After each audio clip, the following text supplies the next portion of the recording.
Please subscribe and like. Alhamdulillah, Alhamdulillahilladzi hadana lihada wa ma kunna linahtadiya laula an hadanallah. May yahdihillahu fala mudilla lahu wa may yudlilhu fala hadiya lahu. Asyhadu an la ilaha illallah wahdahu la syarika lahu wa asyhadu anna Muhammadan abduhu wa rasuluh. Allahumma fassalli wa sallim ala Muhammad wa ala alihi wa sahbihi ajma'in. Amma ba'du fa ya ayyuhal hadirunal kiram, usikum wa yaya bitaqwallah faqad fazal muttaqun.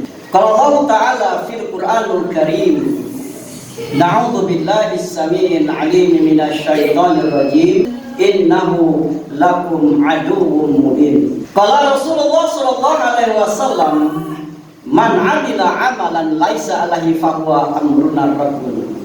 Shadaqallahu azim wa sanabiyul karim. Bapak-bapak, saudara-saudara, sidang Jumat rahimakumullah, jemaah Jumat yang terhormat. Bersyukur kita kepada Allah Subhanahu wa taala, kita telah melaksanakan salat Jumat berjamaah. Dan tentunya kita mendengarkan khutbah dan diawali dengan kita menyampaikan pujian kepada Allah dan diiringi dengan salam. Selanjutnya kami selaku khatib pada hari ini mengajak kepada kita semua untuk meningkatkan ketakwaan kita kepada Allah Subhanahu wa taala.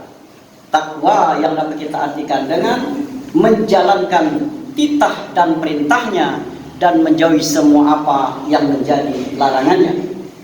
Adapun salah satu jalan, salah satu upaya kita mencapai derajat takwa itu adalah kita senantiasa harus waspada terhadap godaan-godaan syaitan sehingga tidak membuat kita patuh kepada Allah.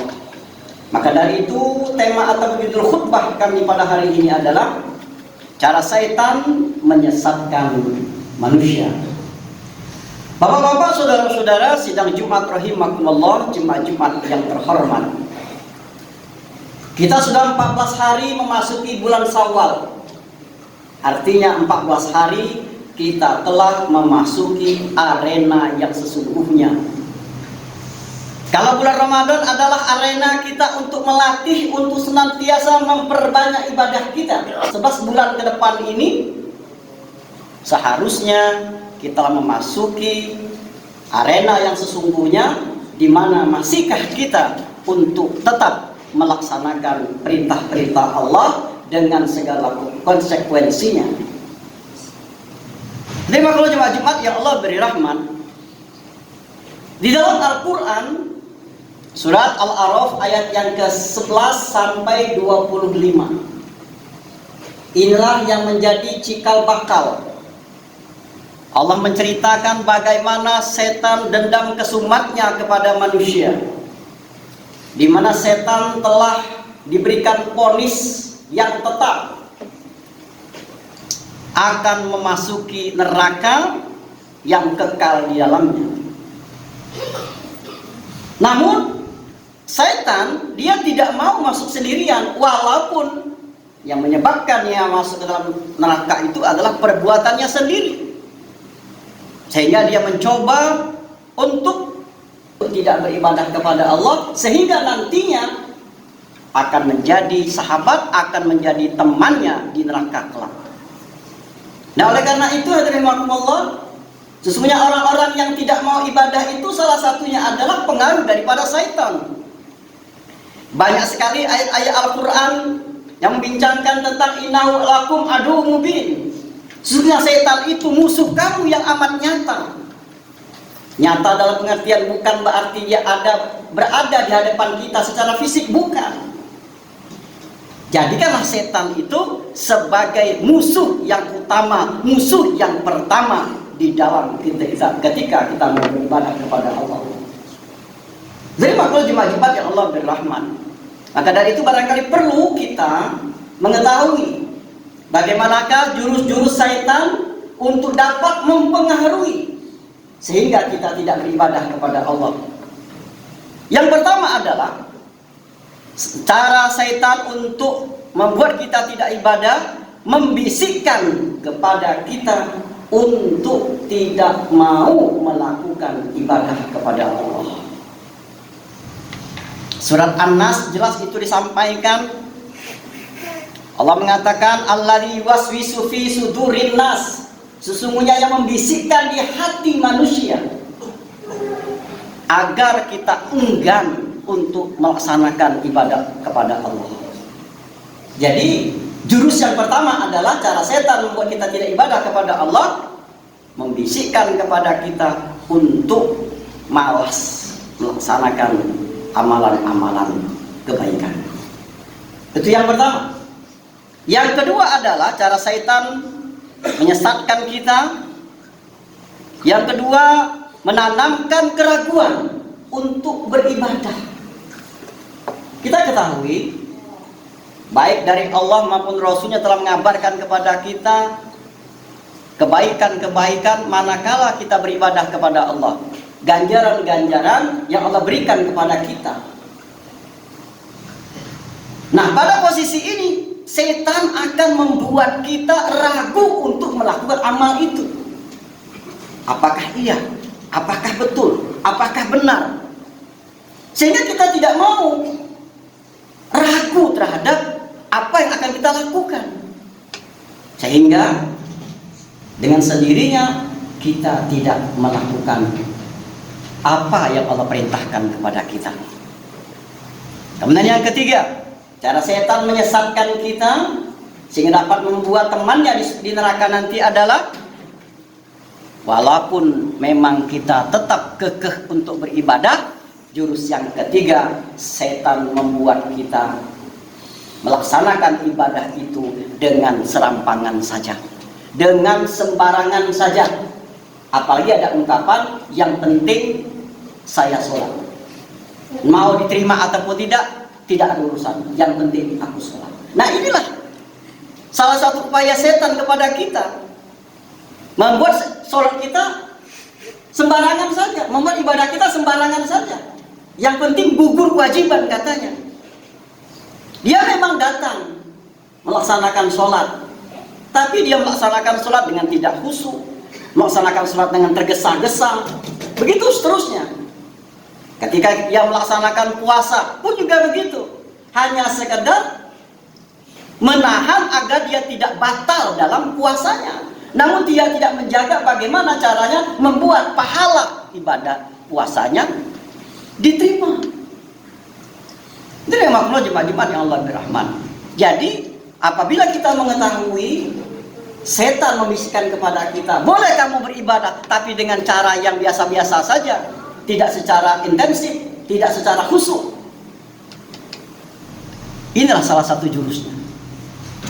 Yang ketiga, adapun yang keempat, seandainya kita juga beribadah dengan tidak serampangan, jurus yang keempat bagi setan itu adalah menyesatkan manusia dengan cara membuat ibadah yang kita lakukan, kita niatnya bukan karena Allah, alias ria. Ibadah yang kita lakukan itu mau dipandang oleh orang lain, mau dinilai oleh orang lain, mau dilihat oleh orang lain. Sehingga dia mengatakan, aku ibadahnya yang paling benar, aku ibadahnya yang paling khusyuk, aku adalah orang yang alim, aku adalah orang yang abid, orang-orang yang senantiasa beribadah kepada Allah. Dibuatnya kita riya. Sesungguhnya kita ketahui, orang yang riya dalam beramal itu, kata Rasulullah, sia-sia saja.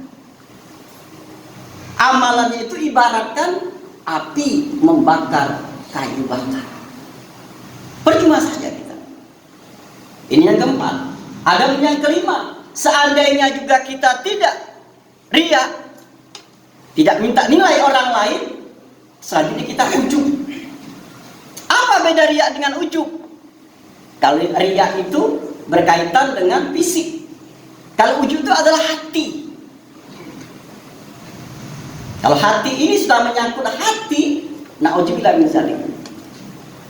Padahal kita ketahui bahwasanya seluruh ibadah itu diawali dengan hati.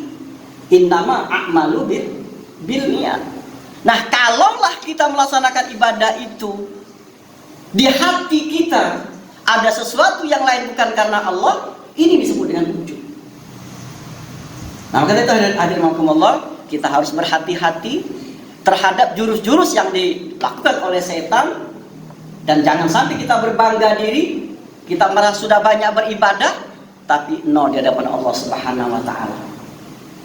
Yang mudah-mudahan saja dan khutbah yang singkat ini dapat mengetuk kepada hati kita semua, agar senantiasa apa yang telah kita lakukan di dalam bulan Ramadan kemarin, kita tetap lakukan di dalam bulan Syawal ini, dan sampai dengan bulan Sya'ban di tahun depan. Itulah sebagai indikator bahwasanya puasa kita ini tidak hanya sekedar nahan lapar dan dahaga saja. Puasa kita memang membawa dampak baik untuk kita. Syawal yang kita katakan sebagai bulan kemenangan, memang benar-benar kita memperoleh kemenangan yang hakiki. Demikian, a'udzubillahi minasyaitonirrajim. Bismillahirrahmanirrahim. Wal asri innal insana lafi khusrin illa alladziina amanu wa 'amilus shalihat wa tawassaw bil haqq wa tawassaw bis sabr. Demi masa manusia itu dalam keadaan rugi kecuali bagi orang beriman dan beramal soleh, saling menasihati dalam kebenaran dan saling menasihati dalam kesabaran. Faqala ta'ala aidan, ya ayyuhalladzina amanu idza nudiya lis-sholati yaumil jum'ah fas'au ila dzikrillah wa dzarul bai' dzalikum khairul lakum in kuntum ta'lamun. Terimakumullah, pada khutbah yang kedua ini kami ingin mengingatkan kepada kita semua yang berkenaan dengan melaksanakan sholat Jumat, yang berkaitan dengan waktu masuknya sholat Jumat itu. Sekarang kalau di bulan Syawal memang sudah agak majuan sedikit, sudah jam 12 lewat 1 menit. Bahkan kedepannya nanti bisa saja zuhur itu jam 12 kurang. Kalau di dalam bulan Sya'ban dia sampai jam 12.15, jam 12.20. Kalau bulan Syawal ke depan ini semakin maju dia. Nah, maka dari itu sekedar kami mengingatkan kepada kita, jangan sampai kita hadir dalam majelis Jumat ini adalah orang-orang yang masih buta. Apalagi hanya sekedar mengikuti sholatnya saja. Kalau sholat Jumatnya ini hanya sekedar mengikuti sholatnya saja, apalagi tidak mendengarkan khutbah yang disampaikan.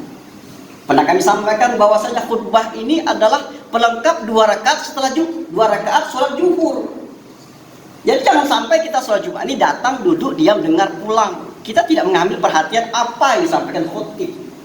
Makanya kalau di masjid lain sering khutbah itu dihantar, khotibnya dihantar ke mimbar.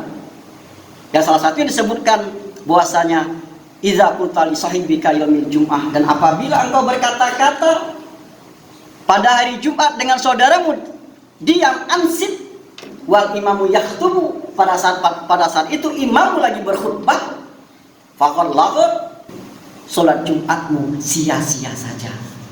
Jadi sekali lagi, 2 rakaat sholat Jumat dan 2 rakaat khutbah itu adalah satu rangkaian. Jadi jangan sampai insya Allah ke depan kita tidak masbuk, kita memperhatikan waktu sholat. Jangan sampai ketika kita datang khutbahnya sudah hampir berakhir. Demikian sekali lagi mohon maaf yang kami sampaikan, mudah-mudahan kita akan menjadi lebih baik lagi.